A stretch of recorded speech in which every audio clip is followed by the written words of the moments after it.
And if someone will let people in for me, that would be great.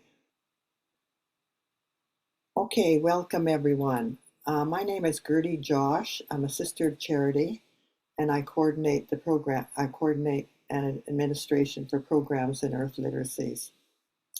We're a not-for-profit organization within the Living Language Institute Foundation. As you know, this program is being recorded, and you'll receive the recording probably within a day or two after. So people are probably wondering, what is Earth Literacies?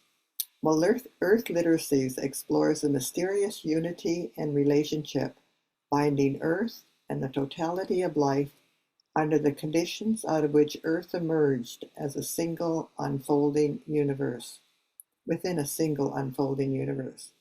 Earth Literacies is also a movement of people who understand that any viable future for our human species is entirely dependent on the viability of our threatened planet.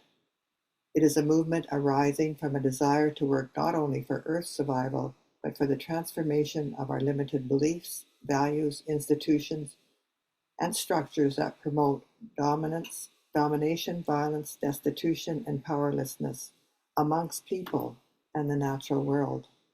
Very simply, our vision is to ignite our sense of connectedness with Earth and nurture a spirituality of Earth care through learning circles. So I'd like to invite Izzy to speak to us about GVAT. She's a coordinator for GVAT, Izzy Adachi. And Izzy, if you would. Yeah, hi everyone. My name is Izzy Adachi. I am a community and labor organizer with Greater Victoria Acting Together, or GVAT. We are a coalition of faith groups, unions, environmental orgs, frontline service providers, and students from Greater Victoria. Our mandate is to develop the capacity of ordinary people to be able to take charge of our democracy to resolve the issues that are impacting them through a process known as community organizing. We aim to apply an environmental and reconciliation lens to everything that we do as an organization. So our climate justice team has been doing work to support access by Indigenous people to lands and waters, supplying food, including traditional foods.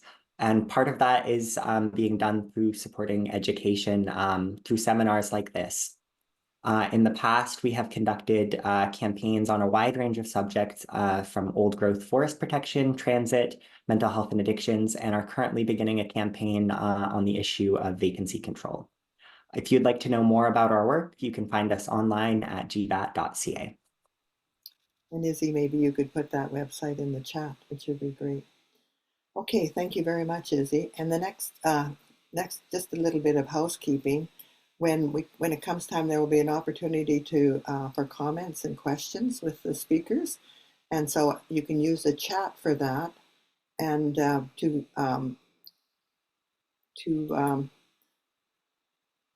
come on to the chat. Just it's down on the reactions button on the lower part of your screen. Just click on that, and it's raised. Oh, that's for raising your hand for asking a question, but the chat link is there too at the bottom, and so there'll be an opportunity for questions and comments in the chat box.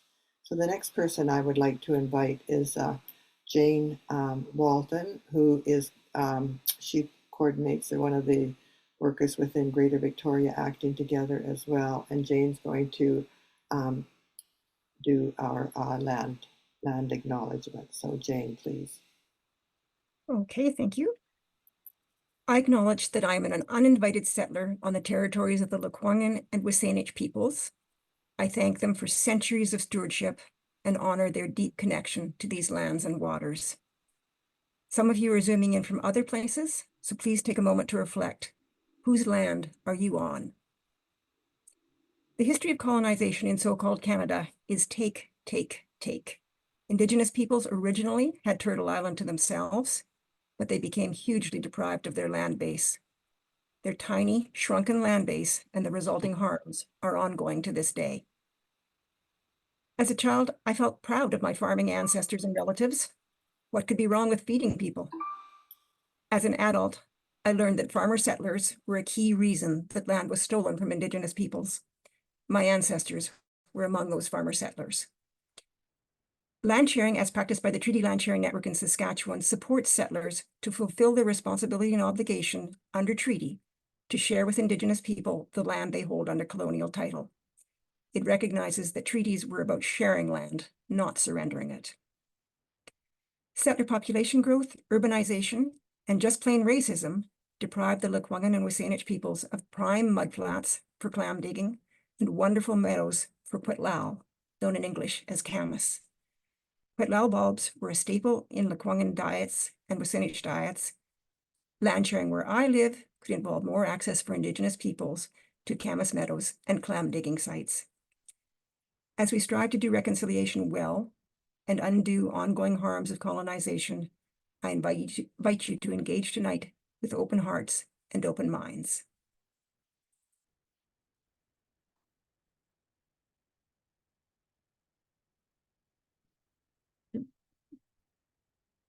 Would you like me to introduce the speakers now, Gertie? Okay, so we are so lucky to have as our main speakers Bob Montgomery and Emily Eden. Both are volunteers on the coordinating committee of the Treaty Land Sharing Network and are incredibly busy with its work in Saskatchewan and Alberta. We're very grateful to them for sharing their time and expertise with us tonight. Emily is a settler and a professor of geography and environmental studies at the University of Regina. She's committed to finding ways to right Canada's relationship with Indigenous peoples. Emily's also an author, including co-author of The End of This World, Climate Justice in So-Called Canada. She's been with the Treaty Land Sharing Network since its beginning in various roles. Bob is of settler and Métis descent. He's had incredible experiences out on the land and wants to ensure that those experiences are available to other Indigenous peoples. Bob is the Indigenous Engagement Coordinator for the UNESCO Beaver Hills Biosphere near Edmonton. He co-led the pilot project that brought the Treaty Land Sharing Network to Alberta. After we hear from Emily and Bob, we'll hear briefly from a bonus speaker from BC, but I'll leave you in suspense until then. Over to you, Emily. Okay, well, thank you very much for inviting us and having us here tonight. And it's really exciting to see the interest from British Columbia. And I'm coming to you today from Treaty 4 territory, the lands of the Nehiyawak, the Anishinaabeg, the Nakota, Dakota, Lakota, and also the homeland of the Métis. I grew up in Treaty 6 territory in Saskatoon, and I now live in Regina. And I'm going to just give you a little bit of an overview of what the network does and how we've conceived of our work. And then Bob is going to tell you a little bit more about the pilot project and our rollout in Alberta. So I'm going to start by sharing my screen. Oops. Hold on 1 second. I just need to adjust it here.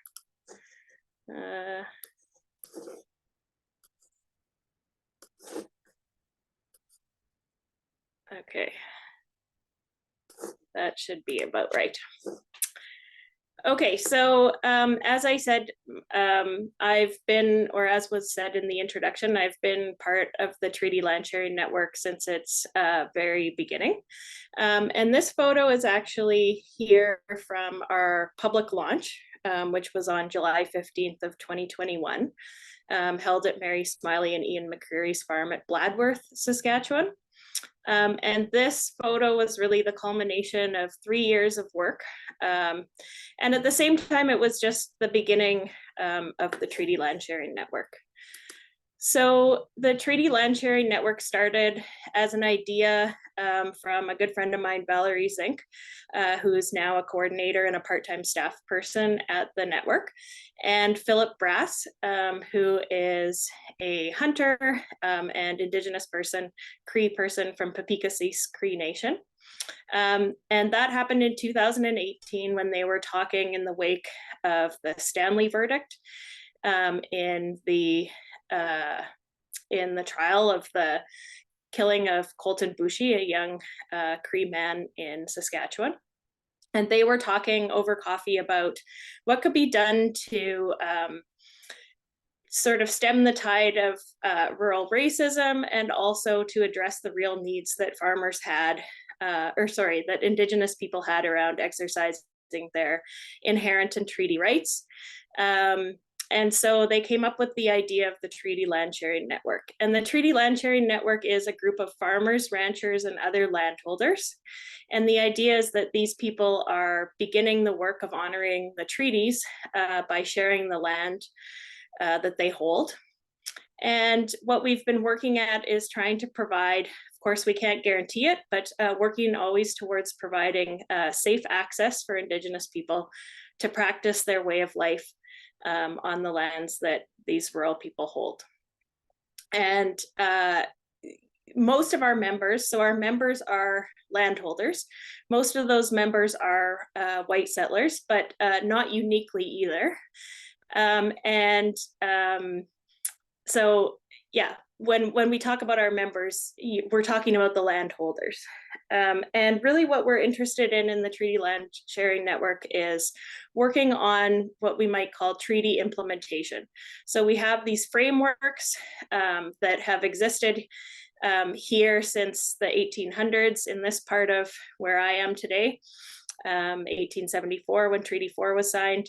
And that these frameworks really lay out a way to live in mutual respect of one another between Indigenous nations and settler newcomers.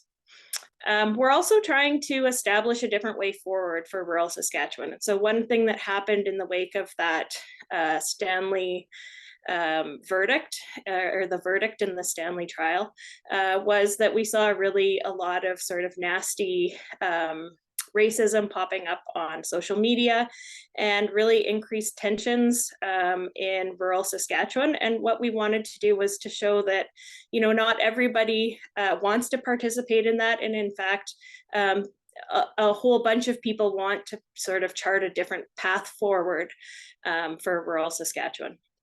So today we have more than 54 locations in the network, and this doesn't include the ones that will join from Alberta. And about 56,000 acres of land. Now, if you're from BC, well, maybe the interior of BC is similar, but you know, the farms in Saskatchewan tend to be pretty large. So that's been a steady growth since our launch a few years ago. And this photo, this photo here is of a land sharing event that we had at Joel Moshenko's farm in July of 2020. So I'll tell you a little bit more, and I realize that the context, of course, is very different in British Columbia, but I'll tell you a little bit more about what we mean by treaties and what we mean by honoring treaties. So one of the things that we've done as a group is studied a book, which I forgot to bring home from the office with me today. And I'm sorry if you're hearing my daughter in the background. She's getting ready for bed with her dad. And that book is a book by Cardinal and Hillebrand.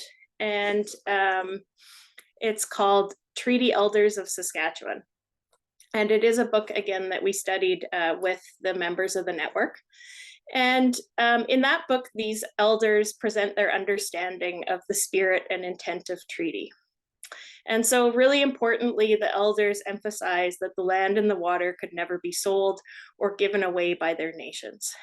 According to these treaty elders, the treaty relationship between First Nations and the Crown and her subjects was, quote, to consist of mutual, ongoing, caring and sharing arrangements between the treaty parties, which included a sharing of duties and responsibilities for land, shared for livelihood purposes with newcomers. In this way, settler farming and Indigenous livelihood practices weren't supposed to be understood as mutually exclusive. They were, from what we understand from this book and from other knowledge passed down from elders and knowledge keepers, they were supposed to be understood as coexisting and overlapping with Indigenous people's continued use of the land for harvesting practices, as they had always been doing. And so non-agricultural uses, in fact, were generally not even negotiated during treaty making, and ownership over and access to resources such as minerals and water, for example, were never negotiated. If we're talking about some of the treaties a little bit further to the west, I know Indigenous people have emphasized the mountains were never mentioned or negotiated in treaty making. So what we're really trying to understand is treaties as these relationships among nations, and which includes also non-human nations, so among settlers and Indigenous nations, among Indigenous nations themselves, among Indigenous nations and non-human animals, among settlers and non-human animals.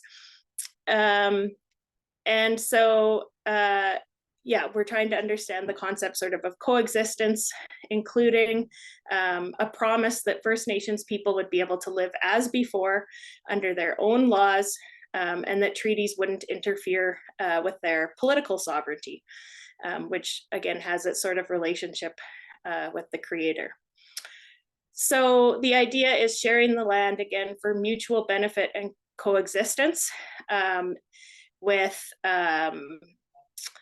separate governments and jurisdictions in distinct spaces, and dual or multiple governance and jurisdiction in shared spaces and matters of mutual concern.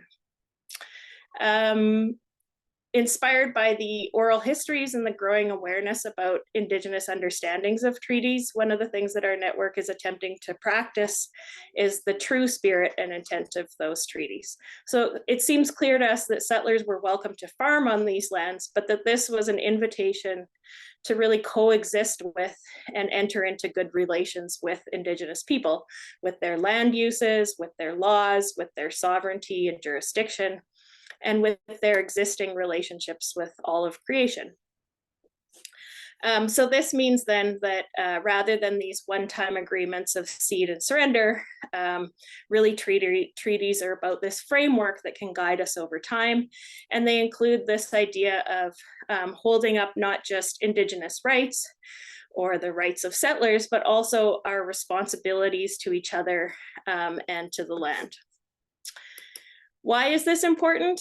Well, speaking from a Saskatchewan perspective, it's become increasingly difficult for Indigenous people to exercise their inherent and their treaty rights. And some of that is because of the ways that land use happens in the province. So 85% of land below the tree line in Saskatchewan is privately owned or leased. So that means that most of it is not available for Indigenous people to exercise those rights. And only 10% of original native prairie remains. So if we're talking about species upon which Indigenous people's livelihoods depended or were in relationship to, the loss of that overwhelming loss of the native prairie also endangers a lot of the habitat and therefore the species that really maintain Indigenous livelihoods. Reserves, what Indigenous nations were confined to after the process of treaty making, makes up only 1.5% of the Saskatchewan land base, when 100% of Saskatchewan's land base is Indigenous territory. And another thing that's happening in Saskatchewan is the province has been really rapidly selling off Crown lands. So since 2007, the Saskatchewan government has sold nearly 2 million acres of Crown land. And this totals the area the size of Prince Albert National Park, which might not be a reference too familiar to this audience, but is one of the largest parks in our province. And I already mentioned the sort of problem with rural racism.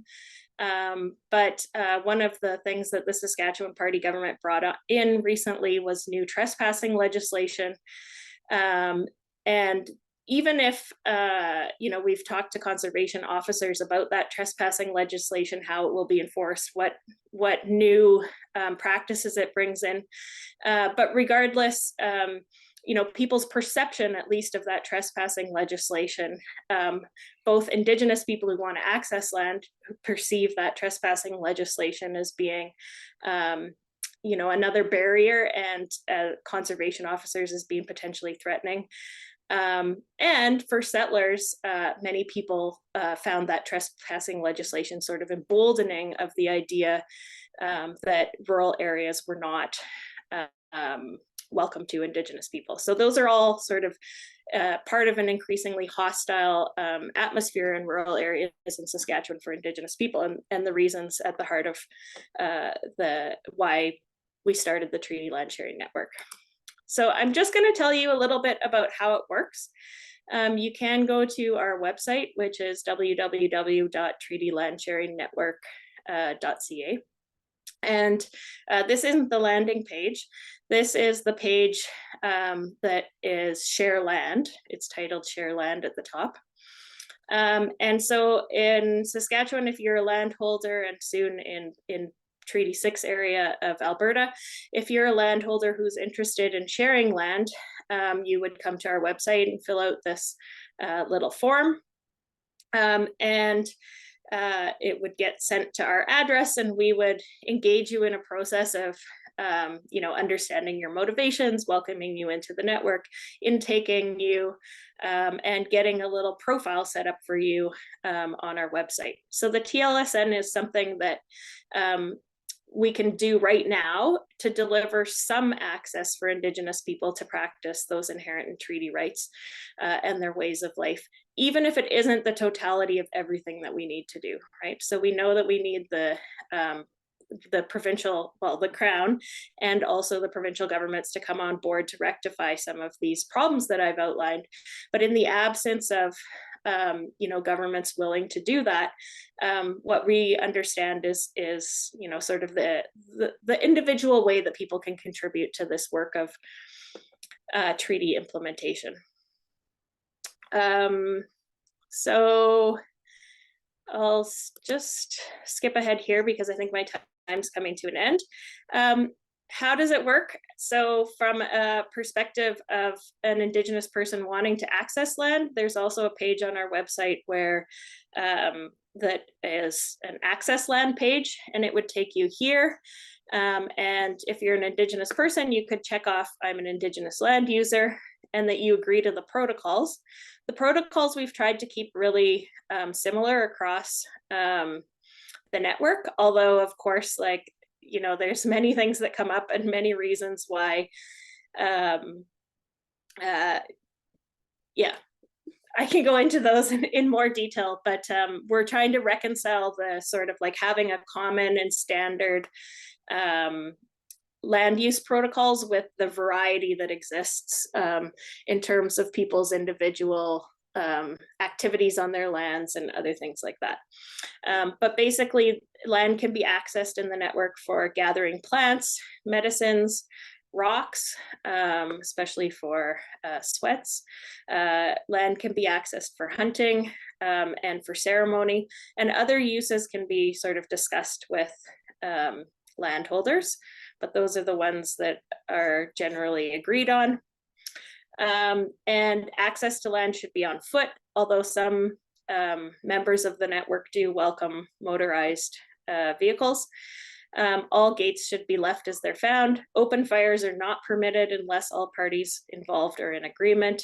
And then this idea that communication should be open, respectful, and non-judgmental. So we try to keep the land use protocols minimal and standard as much as possible across the network. And the idea is that Indigenous people aren't asking for access to land.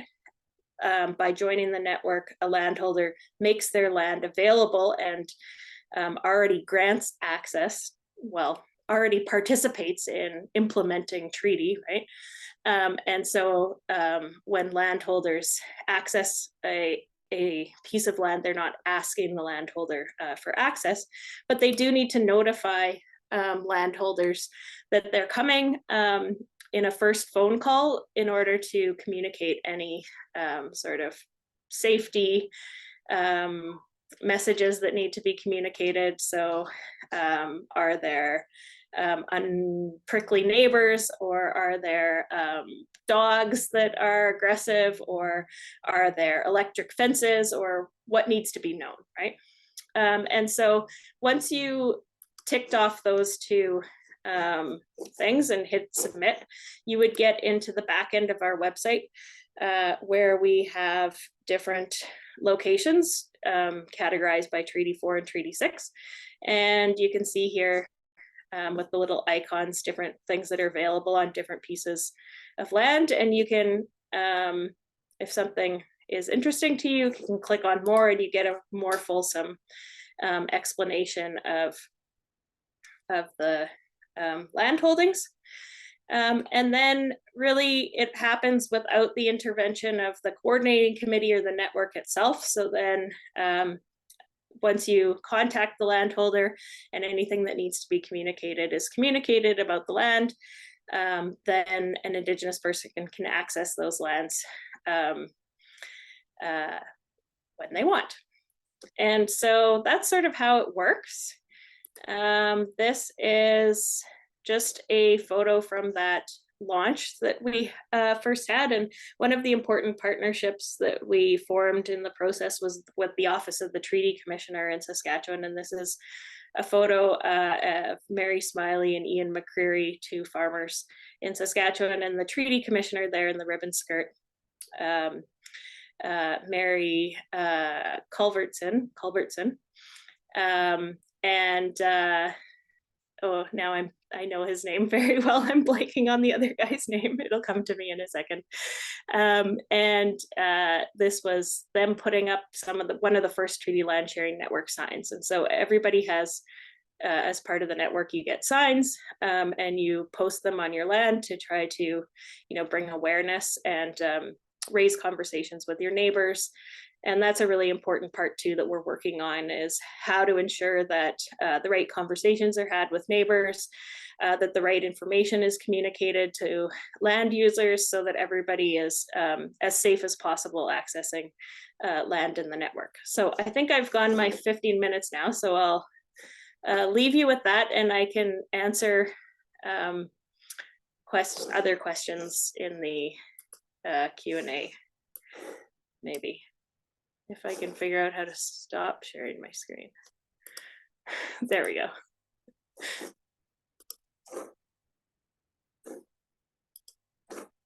All right. Thank you very much, Emily. And Bob, you can take it away.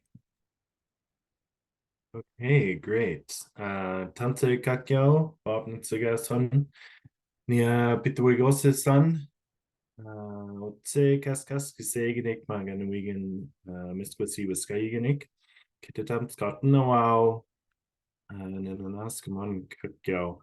I'm Bob Montgomery, as was introduced earlier. I am Métis on my dad's side and settler Canadian on my mom's side, and so I hold a lot of responsibilities to both of those identities, and that is in part what has led me to the Treaty Land Sharing Network. So I'm going to be talking today. I'll just share my screen quickly. I'm going to be talking today about how I became involved. But before I do, I just want to recognize that the Treaty Land Sharing Network is primarily and overwhelmingly led by women. So I'm one of two male identified folks on the coordinating committee. But really, this is a project that is spearheaded, and the lion's share of the work is done by women. And I really want to recognize that, because one of the other members of the coordinating committee, Amy, she's Métis and Cree as well. I think in our communities and in a lot of Indigenous communities, we really are matrilineal in our thinking, and just really want to honor and respect that all of the work and all of the behind the scenes efforts that have been done to create this opportunity for the Treaty Land Sharing Network. So Emily, Val, Amy, our knowledge holder, Shirley, and Martha, and then a few others that I'm blanking on the names of currently. But yeah, just really want to acknowledge that, first of all. So what I'm going to be speaking today on is the pilot project, but also a little bit about context and offer some questions to you folks in thinking about how this is relevant and might be applied in your context. So as Emily mentioned, you know, the prairies are a unique situation and unique context because both Saskatchewan and Alberta are entirely covered by the numbered treaties. And by the time treaty making got to the prairies, most Indigenous communities had a pretty good idea through what's colloquially known as the Moccasin Telegraph of what was involved in treaty and what the government of the day was after. So those in Ontario, the Huron-Robinson treaties and etc., were a lot less explicit in what they were speaking about and what was offered and what sort of reciprocities were at play. But by the time you got into treaties 6, 7, 8, which covers the lion's share of Alberta, both the Indigenous communities knew what they were getting into, and they had a little bit more clear demands. In contrast, it was actually George Vancouver who went around and colonized BC from the other side. So, you know, the mountains, the Rocky Mountains, really blocked progress for settlers moving westward. And so it was George Vancouver that went around onto the communities that you're living on. And there's an estimated 90% of Indigenous people were killed or died of diseases brought on by those settlers in and around Victoria. So that's, you know, you're working with a really different context, and I just want to acknowledge that. I also want to acknowledge the you know, capacity that you have in contrast to what we had certainly in Alberta and probably in Saskatchewan, which, you know, you have probably 50 or more people coming today, and also a pretty thoughtful and engaged community. And as Izzy mentioned earlier, when they said they were, you know, well versed in organizing, I can't speak for Saskatchewan, but we are certainly less organized and remain so, I would say, to this day. So the Treaty Land Sharing Network Alberta Working Group started as an ad hoc collection of settlers and other folks who had all made calls or emails into the Treaty Land Sharing Network. I learned of it through Sheila McLean, who many of you will know as one of the 4 women who started the I Don't Know More movement back in 2012. And I was really searching for a way similar to what Emily said, the Colton Boushie murder by Gerald Stanley, as well as near Edmonton, there were 2 Métis hunters that were murdered on the side of the road for hunting on actually Crown or publicly accessible land. So racism in the prairies is a unique kind of phenomena, and it comes in really violent ways. And many of my friends and folks that I've met throughout the years have a real fear of accessing land either outside of their reserve or Métis settlement, or if they're urban Indigenous folks, outside of the city at all, which makes it really challenging to do things like have ceremony, go hunting, you know, even, you know, your life is under threat if you're even hunting on publicly accessible land. So all that to say, it was the impetus for me to kind of start thinking about how this could happen. And then I learned of the Treaty Land Sharing Network, and I, as well as about, I think, 10 others had made a connection with the Treaty Land Sharing Network. So what they did is they connected us all together. And we had a meeting with all of the folks from Alberta who had contacted the Treaty Land Sharing Network.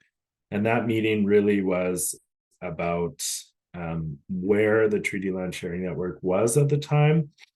And they were pretty honest about how the process was going and that there was a lot of work to do.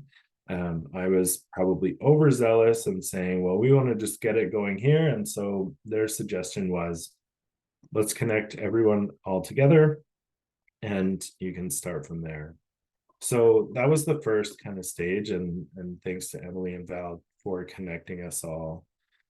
The next section was we had to sort of create a commitment to each other and start understanding each other's commitment to this process, where we were coming from. So as I mentioned, I was motivated by safety of Indigenous people who I care about, and myself as well. You know, when I'm hunting out on the land out of the quote unquote season that settlers have to abide by, but I'm still well within my rights as a Métis person to be out harvesting on the land for sustenance.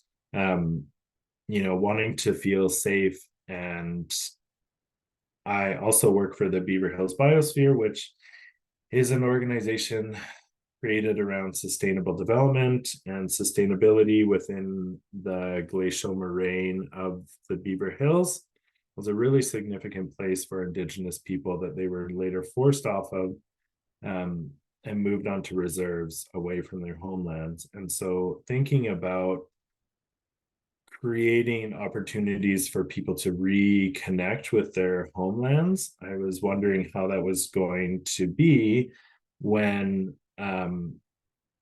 similar to the situation in Saskatchewan, Alberta was in response to the Colton-Boushie or the trial of Gerald Stanley. They were doubling down on trespassing laws, and the government of the day is still really there's a lot of fear being portrayed in rural communities, and there's a lot of mistrust, I would say, overall with folks who are living in rural communities in Alberta. So we have the sale of Crown lands. We also have the increasing trespassing laws. And so I was, you know, thinking about how am I going to create the opportunity for Indigenous people to reconnect with this land when there's so many barriers. And so that's what brought me there. And it was similar for many other people. Some of them have historic farms, so 100 or 100-year-old farms. Some of them have just started farming. Some are involved in young agrarians, which I know Jane has mentioned to me is alive and well in the Victoria area.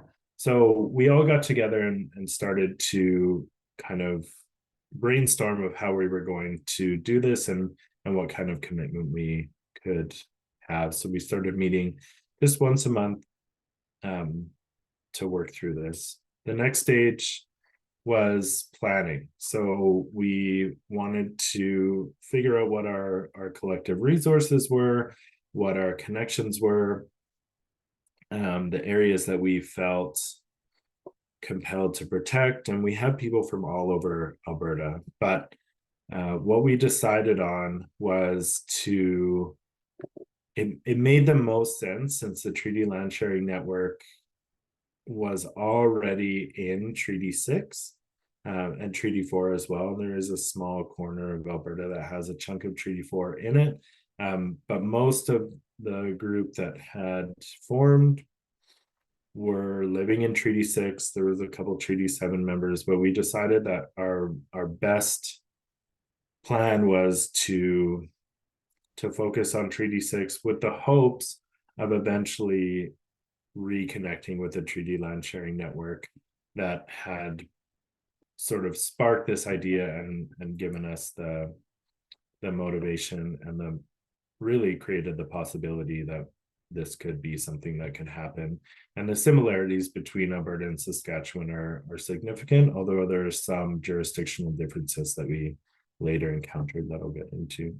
So once we had pooled all of our resources and decided on a location, we developed a pilot project. I sent the proposal to the board of directors that I work with, and they approved funding of $2,000, which was enough for us to get our foot in the door and get started.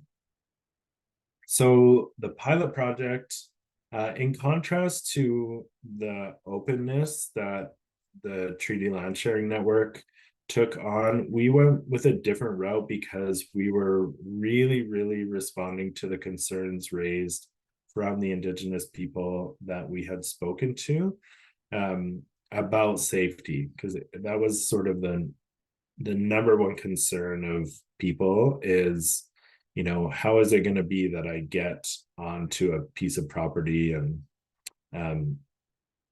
what if I go to the wrong one? And the folks in Saskatchewan had sort of talked to us about how that came up in their initial meetings as well. So what we did is we had a more curated kind of pilot project where we took Indigenous family and a landowner and paired them up and sort of created more of a guided process than the more open access process that the Treaty Land Sharing Network was. So we ran a pilot and we met with, well, first we interviewed all the people that were going to be involved. We got quite a few landholders, but some of them wanted people to be signing waivers when they, you know, entered the land. And this to us was antithetical to treaty. So we really only partnered with people who are open to just having Indigenous people on the land. We wanted land users to visit once a month to really get a sense of the land and see if there was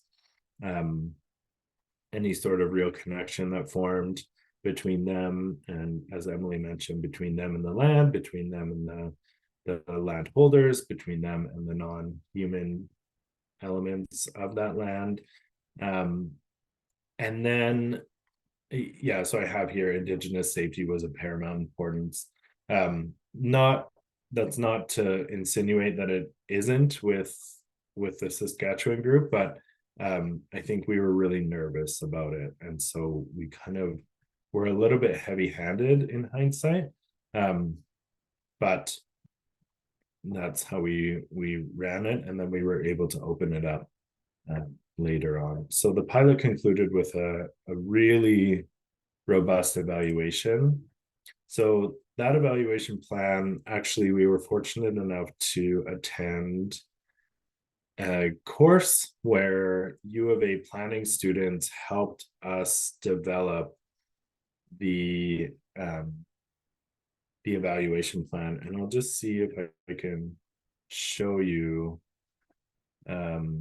Yeah, so it's quite a long document, but some of the graphics here, they showed us who were going to have the highest impact on the process. So the lived experience of land users, land animals, plants, and land users, the sort of more peripheral folks, and then the folks around that are going to be supporting this process. Later on, they did what's called I forget what this is called. There's a certain name for it, but essentially they had us kind of break down all of the folks who are going to be involved, all of the possible outcomes and the impacts of those, looking at it long term, and then really dive into our assumptions. Oh, it's called a logic model. So this was really well thought out, the evaluation plan overall. And that really helped us think through what it was going to look like and how we were going to learn from this experience, because ultimately our goal was to then do a presentation back to the Treaty Land Sharing Network and say, you know, we've done this and we really want to be a part of what you've got going on, and you know, we have the capacity and the dedication to expand. So we did have a final evaluation led by Lewis Cardinal, who's a pretty well respected Indigenous leader in the city here, and both the landholders and the land users and their families were all able to come and share their experience, and they really had some profound things to say. One of the most interesting things was that land sharing for one of the landholders, they had actually had a connection to the land through their ancestors, where their grandmother had shared land that was nearby with Ukrainian settlers in the 30s and 40s, and it was a lot more common for people to kind of support each other, and for rural folks to work together with Indigenous folks. The racism, while still present and definitely systemic at the time, was overshadowed a little bit by necessity, I think, at the time, where her ancestors were collecting different medicines on land that was owned or farmed by Ukrainian settlers, and they just sort of were in a way acknowledging treaty in a way that we don't today. So that was really interesting information, and has led to one of our members doing their PhD on that sort of informal land sharing process, and how it's changed over time. So finally, we went back to the Treaty Land Sharing Network, presented our findings, and kind of showed the possibility of the network expanding into the west side of Treaty 6, and that it would be a relatively smooth transition, because, as I said, even though there's jurisdictional differences between Saskatchewan and Alberta, it makes sense to focus on treaty areas rather than arbitrary provincial lines that are state designated, where kinship networks extend all across Treaty 6. So it doesn't make sense for someone who lives, let's say, in Onion Lake, which is near the eastern side of Alberta. They would almost definitely have kinship ties to western parts of Saskatchewan, and potentially all across Treaty 6 and beyond. So it didn't really make sense to just stop directly at the border, but instead focus on allegiances that nations in Treaty 6 had formed, and the treaties between those nations. So there's something called the Nihil-Puat, which is a long-standing allegiance between Nakota, Cree, and Métis communities that has been standing long before even treaties were involved, and those kinship ties are still really active. And Emily mentioned the treaty elders. Some of them are still, I mean, not the ones that signed, but treaty elders who really have a in-depth knowledge of treaty from an Indigenous perspective. Barry Henneque, for example, I got the chance to sit with him in Fort Pitt, which is just across the border from Alberta on the North Saskatchewan River, and those designations between provinces are just not really recognized in that worldview. So we thought it would make the most sense to include of all of Treaty 6, and we were happy to do the necessary work. And we're eventually invited, Luke and myself, to sit on the coordinating committee and help make that transition. So yeah, this is our, we have our little number and we have our Alberta version. Now we're hosting a launch event in the summer and starting to sign people up to the network here. And I'll just leave you. I know I'm a little bit over time as well, but I'll just leave you with the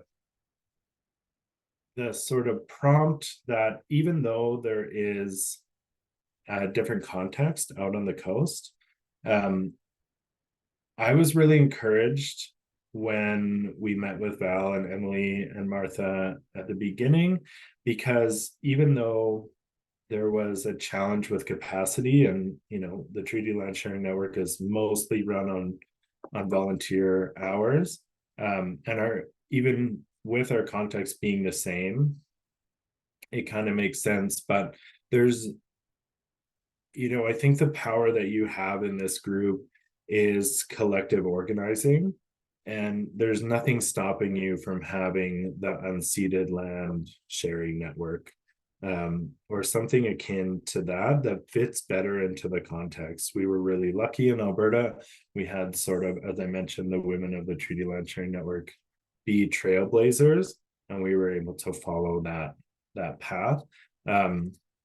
But the strength I see and from speaking with Gertie and Jane is a desire and a drive, and also a pretty knowledgeable group of folks, that there's nothing saying that you couldn't create something akin to the Treaty Land Sharing Network. And if I know anything about Indigenous knowledge, it's that context is everything. So we have to pay attention to the unique context that we're in, and start from there. And so I think you have the beginnings of something really great.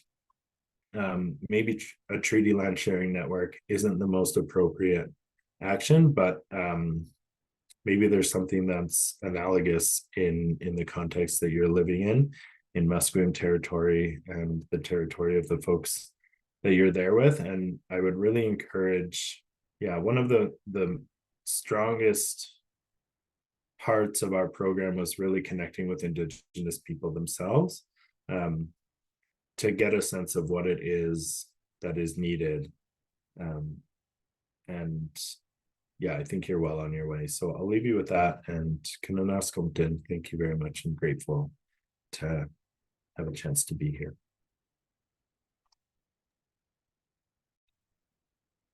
Thank you very much, Emily and Bob. It is truly impressive what you got off the ground in just a few years. Truly impressive. And you've given us lots to think about as we think about what we might do in the BC context, which is very different. So we've heard from Emily in Saskatchewan and Bob in Alberta. Now let's continue our journey west and hear from Eric Kelch in BC. Eric is the Parks Canada Program Manager for the Sea Garden Restoration Project in Gulf Islands National Park Reserve. Eric will tell us about a land sharing possibility unique to coastal BC. Go ahead, Eric.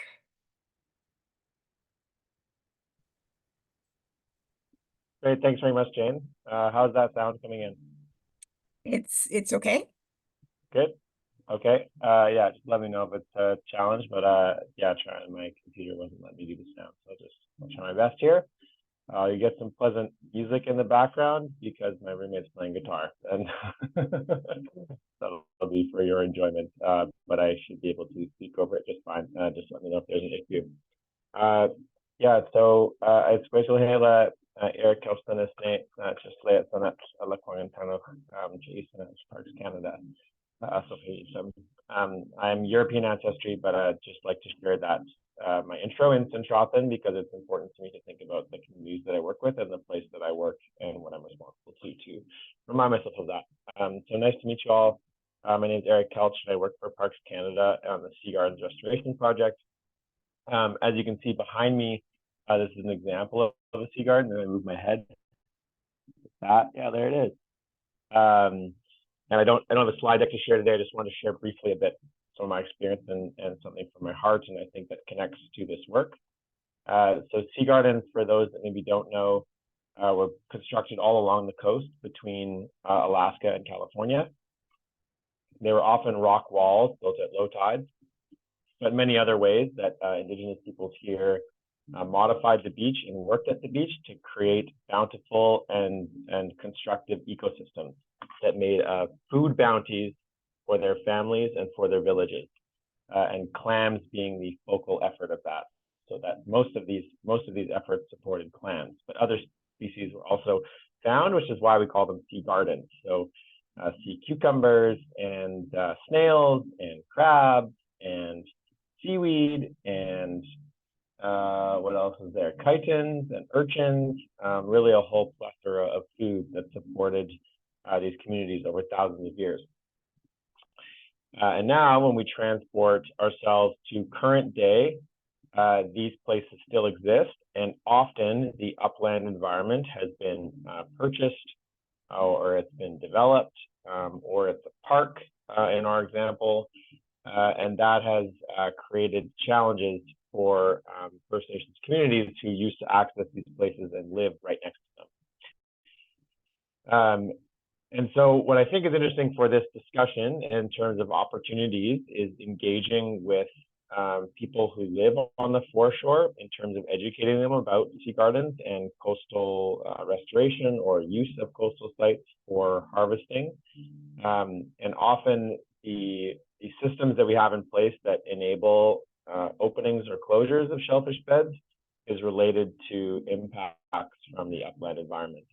And so being able to educate people on what their impacts are, you know, what is their septic system doing, what are the fields at their farm doing, where is the water flowing and how is it impacting a potential food that's downstream.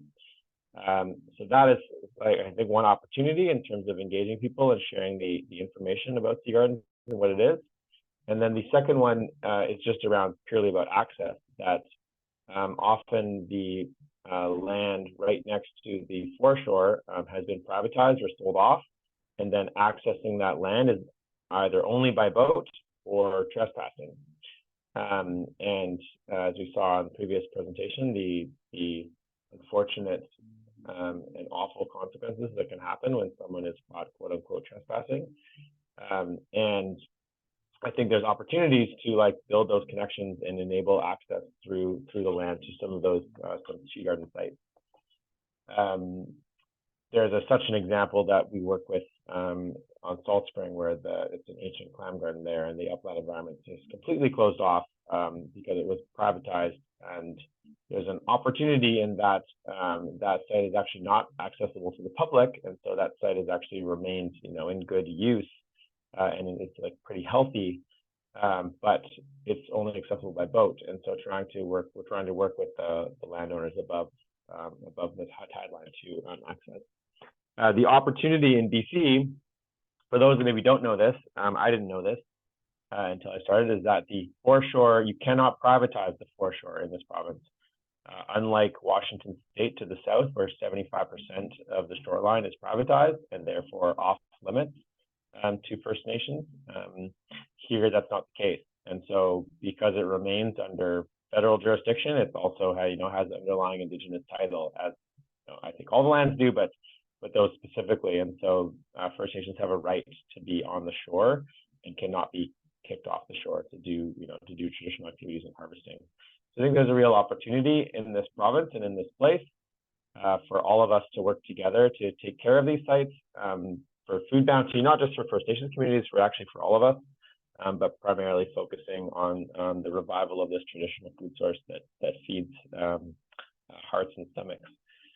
So yeah, I just had a brief time there, but just wanted to share that a bit. I'm happy to. Sorry, I didn't check the agenda. Happy to take any questions if that's where we're at, but also I'll just leave it there. Thanks for the opportunity to invite, and thank you so much for sharing that. The presentation from Saskatchewan. I think that's so neat to see networks of these things happening, sort of, in some ways outside of the pace of how government approaches these discussions, that we can do things in a different ways. So thank you. Thank you. Thank you very much, Eric. Yeah, thank you.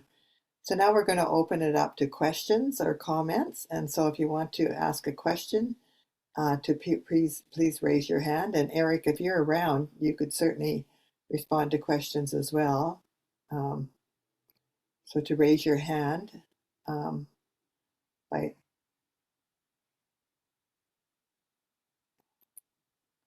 okay, Gary's got his hand raised. Okay. Gary, if you would unmute, please.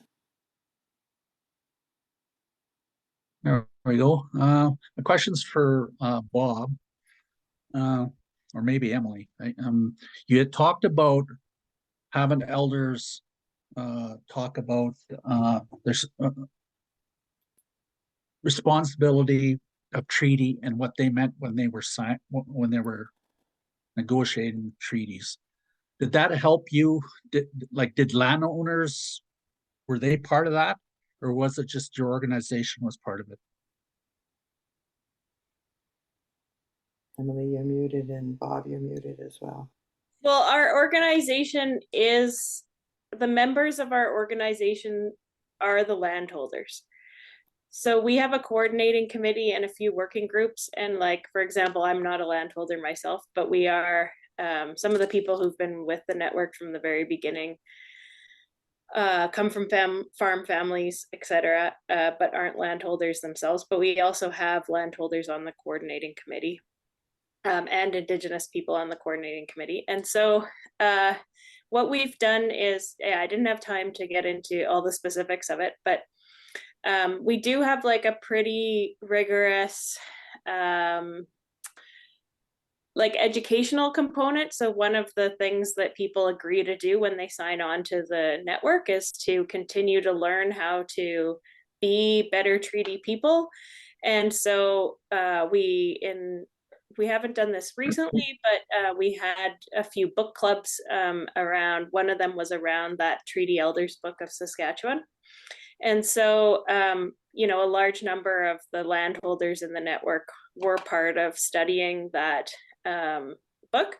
And then we also hold land sharing events. So events out on the land, where on somebody's land who's part of the network, and we usually have like knowledge keepers that come and talk about Indigenous uses of plants and etc. And also about the meaning of treaties. One of our coordinating committee members, Amy Cisaquesas, used to work at the Office of the Treaty Commissioner, and she was responsible there for treaty education. So I would say that like that understanding, which is really rooted in Indigenous understandings of treaties, is something we've been trying to promote in all aspects of our work, and trying to like move landholders along in that understanding through a variety of methods. I'm not sure if that answered specifically what you're getting at, but it does. And for me, because I'm within an urban area, right? That understanding a treaty, I think, is something that's missing from a lot of let's say Edmonton citizens. Put it simply, right? Because like with GIA, we talk about, you know, within our land acknowledgement about being treaty partners, but I don't think everyone truly understands the concept of when that treaties were being negotiated, how the elders and the leaders, Indigenous leaders, were negotiating what it meant to them versus what it meant to the colonizers. And I think that's something that's missing within this area, Treaty 6, right? Yeah. And it may be all treaty lands, right? Yeah, and the what Canada had in mind, or what the Crown had in mind, you know, was something very different than what the negotiations that happened on the ground, and then what Canada codified into the written documents is very different than the oral histories of those treaty making processes. So yeah, we're really trying to promote the sort of Indigenous understandings of treaties rather than the Crown's. I'll also just add that beyond simply treaty education, which, you know, I think you're right that a lot of people don't have a real grasp of treaty, and I would say specifically settlers don't understand the disproportionate benefits that settlers get from treaty. And what I mean by that is that if you look across Canada, only 0.2% of land is under the jurisdiction and control of Indigenous people, where the other 99, pardon me, my dog is saying hello. Oopsie. The other 99.8% of land is owned by non-Indigenous people, and consequently all of the economic benefits of that 99.8% go to settlers.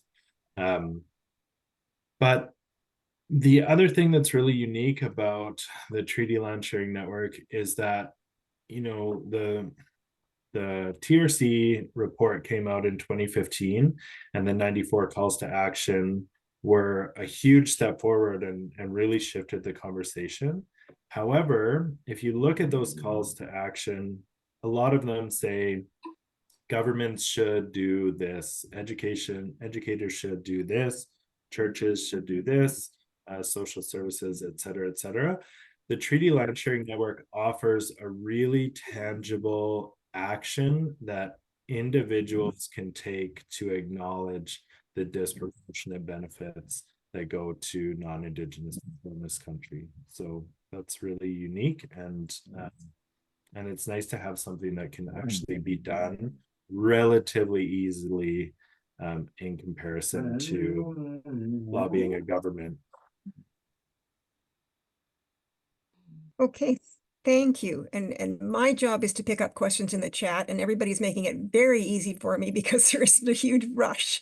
So Glenn is asking, if a landowner wanted to will or gift their title to a land trust for Indigenous peoples, does a trust exist? And I believe I can a little bit answer that question, which is the WSÁNEĆ people, the WSÁNEĆ Tribal Council, I believe, has just set up a land trust, and now it is possible here for one group of Indigenous peoples. But Eric, Emily, or Bob, do you want to add more to the answer to that question? I just put a link from the Conservation Through Reconciliation Partnership, which is an Indigenous run organization that helps conservation efforts. There is also the Métis Nation of Alberta has one and is hoping to expand to develop more what are called IPCAs, which are Indigenous Protected and Conserved Areas, which is a huge effort being done through the Guardians Network, funded by the Environment and Climate Change Canada. So you can look for either the Guardians Network, or I think if you Google the Land Needs Guardians, and they have a really strong oh my goodness, I can't think of it, presence on the coast by Prince Rupert through the Indigenous Guardians Network there, which sort of spearheaded the whole effort. But now across Canada, as part of the 30% of Canada by 2030, or it might have changed to 50 by 50, is lands protected they're using Indigenous protected and conserved areas as protected areas, and you can certainly will or donate to those efforts through either First Nations in your area or the Guardians Network more generally. It's super helpful opportunity for folks if they're looking to do that. Okay, yeah, and Lori had her hand up. Lori, do you still wish to ask a question? I'm okay. I found it myself by Googling. So while I was waiting, thank you though. Thank you. Maybe just something I could add to the land donation question. Of course, it depends where people are at, but in WSÁNEĆ territory here, the WSÁNEĆ Leadership Council is working with local environmental nonprofits to establish land sharing, I guess, opportunities or ways that that can be shared. There has been, I know there's been some challenges within the past with people wanting to donate land and then kind of just like picking a group and donating it to that group and causing potentially some ire amongst local nations of that territory. And I think there's some work that's being done around that. And so, yeah, I think it depends on where the person is or people are, but there is some opportunities there to explore that and to work with the local nations on like doing that properly and respectfully. Thank you. Thank you. Yeah, and I do know of a situation locally where somebody donated their house and yard to the Victoria Native Friendship Center. And there's been some farmland donated to, I think, the Saskatchewan Tribal Council and an island, I think, too. Yeah, so it is starting to happen. See no other questions. I have one. I know that there are a fair amount of people from faith groups here, so I'd like it, Bob and Emily, if you could, or probably Emily, if you could tell us more about the church land, the church camp in Saskatchewan, and how does it get used in the land sharing network? Yeah, so we in the network, we mostly have the landholders are mostly individuals, but we do have a few institutional landholders. And one of them is the Lumsden Beach Camp, which is the one I think that you're referring to. So that's a United Church of Canada children's camp. And they have, I can't remember how many acres of land, but it's really beautiful land that is right next to a southerly lake here, not too far from Regina. And they have some native prairie on it. And so when I told you before about, we've had many conversations about like, should we accept landholders who don't want hunting on their land? And so we made this sort of protocol, but of course, like in terms of being consistent with the treaty relationship, it shouldn't be up to individual landholders to say, for example, no hunting. That should be a recognized land use. Well, then we ran into Lumsden Beach Camp that has a children's camp on it, and it wouldn't be, you know, super safe to have hunting, for example, while children are there. So as I said, like, you know, we have these ideas of keeping things consistent and general rules that are consistent with treaty, but yet then we have, you know, the specific examples of how land's being used on the ground. And so they're an example of an institutional member in the network, of which there are a few, and where we have hunting only in the off season of the camp. But I know that it has been accessed quite a lot. The lands in the network that are closer to Regina and Saskatoon tend to have been accessed the most by Indigenous people. And there is, there are lots of people who, you know, pick medicines there, and they've been a great partner. And they're interested in, you know, going beyond just the recognized sort of land uses that we have in the network, but deepening those relationships as well. So I don't know what more I can say about that, but we are also, one of our partners is Kairos. I don't know if you have them in British Columbia, but it's group. And so they have a reconciliation committee. It might not be called exactly that. I can't remember what it is exactly, but we've put on joint like webinars and educational events with them. I would say that, you know, faith communities have been very interested in the Treaty Land Sharing Network. And because a lot of those communities themselves have sort of these reconciliation working groups, they're one of the only like rural institutions that we have left in places like Saskatchewan, where a lot of our rural institutions have been you know, shut down over the years because of the consolidation of farmland and smaller populations and all of that. So their networks in rural areas, I think, are really important, and their own initiatives around reconciliation have been really important in bringing landholders into the network. Great. And now you've got me curious as to the other institutions. Can you give us some examples of what this variety is? Nature Saskatchewan and Nature Regina. So those are sort of, they hold little parcels of land in the province that they have generally sort of managed for conservation purposes. I'm probably forgetting a couple others, but those are the ones that come to mind. We're working on another big one, but we're not allowed to say it yet. Okay.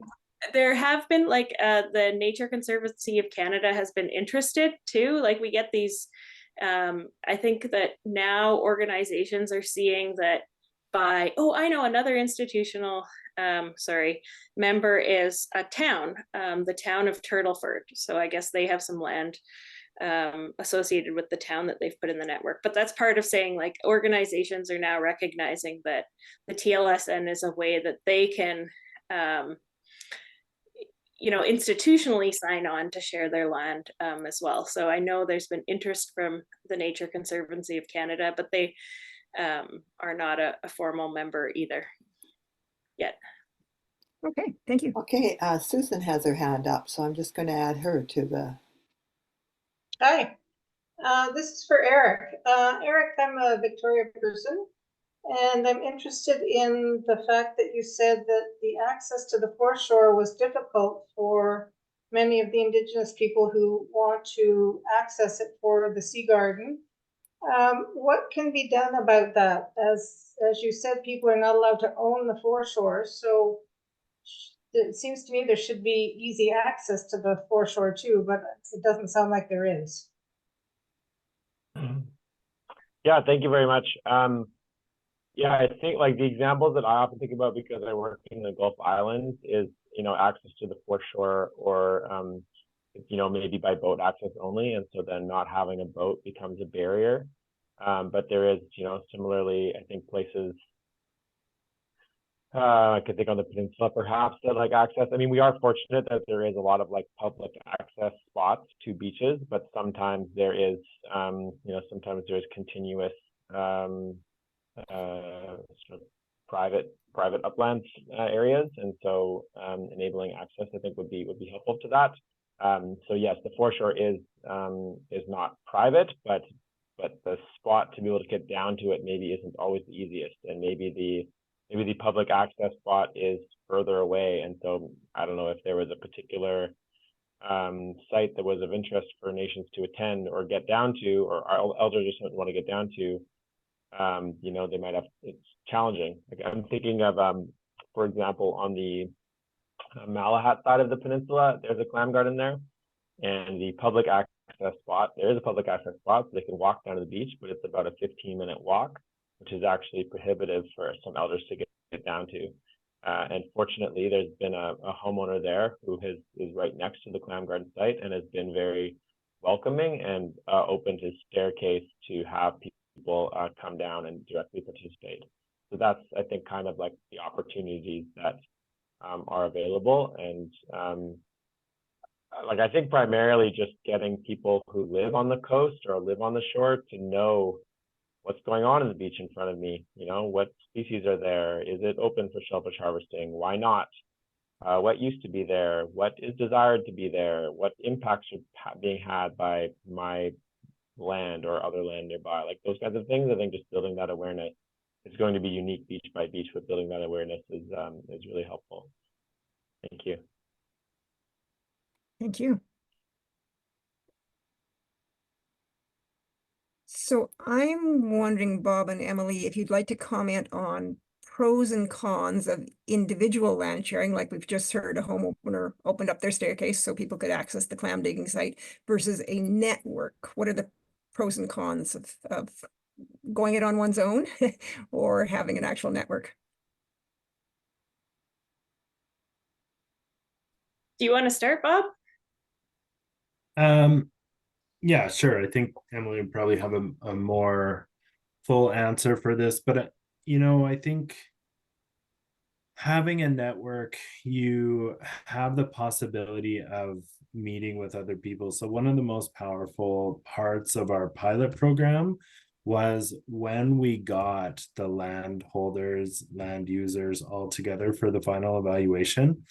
And I think Emily mentioned this, but there isn't a necessity of Indigenous people to engage in relationship with members of the network. That can sometimes be prohibitive. I spoke to Philip Brass about this, and he said, you know, it's our treaty land. Like I don't want to have to check in and come and have tea with someone every time I want to go hunting. He's like, I'm not averse to that, but like sometimes I just need food for my family, and I drive by this place. I see a deer, I want to go get it. I've been there before. But it is nice for people, and I think this group here tonight is a perfect example of having a shared experience and learning from one another as the process goes along. It needs to be said that the Treaty Land Sharing Network really flies in the face of colonialism and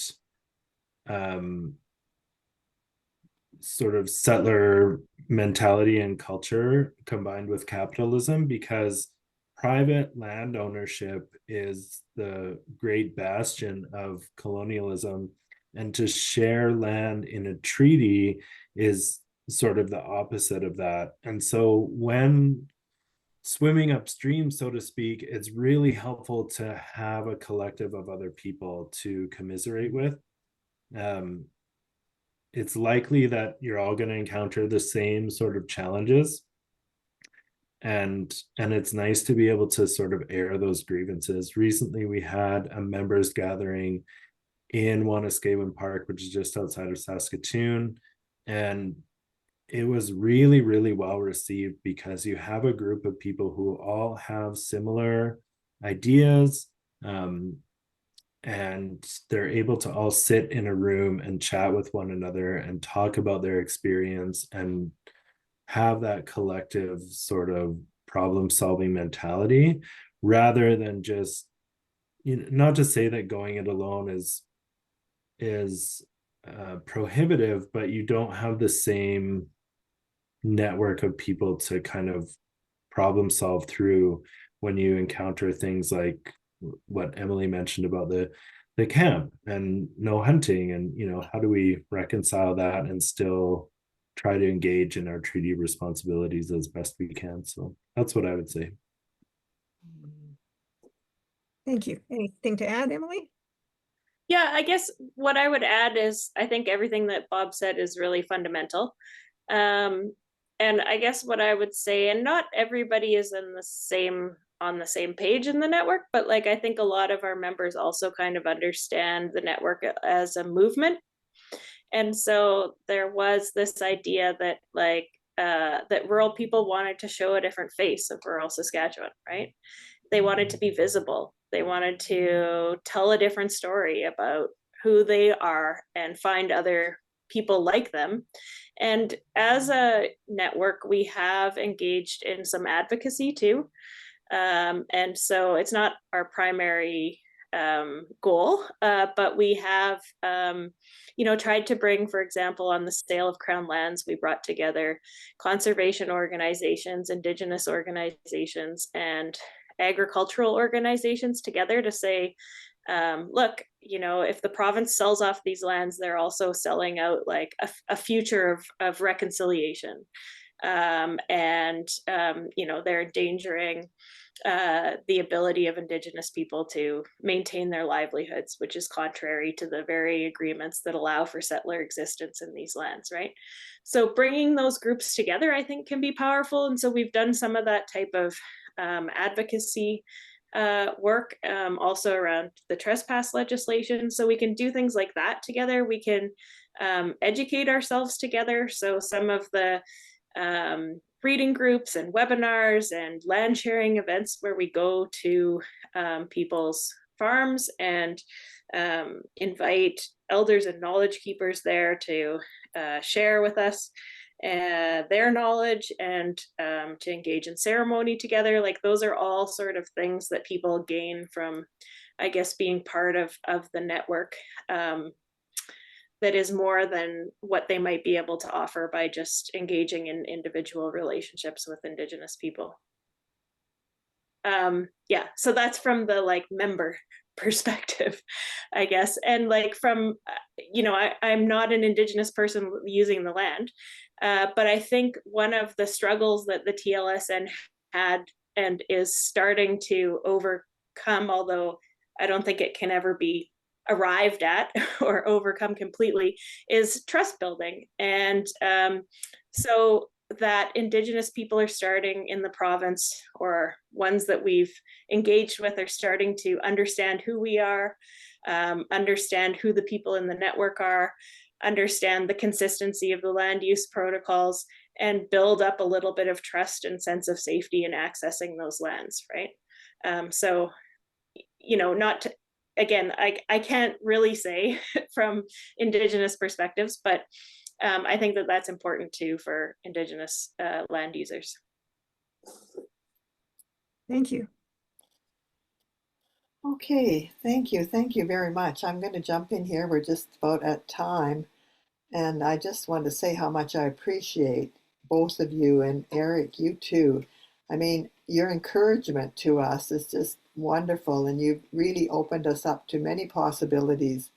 And, you know, I was just thinking for how we can be creative and how this unfolds. I mean, even for ourselves and Earth Literacies, like, you know, how can we help? We've got this network, we've got the tools behind to gather people together for learning sessions and that. And so just very, very grateful for all of your sharing with us today. And Jane, you might want to add some more too to that. I mean, it's just really... Just thank you, thank you, thank you. It was just so thoughtful from all three of you and insightful. It was really, really helpful. Yeah, very helpful. And just to let everyone know, the Google Doc that I put in the chat, that's a feedback form. And it's not just a feedback form as in, how did you like tonight? But that is part of it. But it's also if you want to be involved in further conversations about the possibility of a land sharing network where you live, then there's a space to fill that in on the form. And we will try to get people in different parts of different locations together with their consent to carry on further conversations, because we actually had people sign up from Australia, from the US, from Ontario.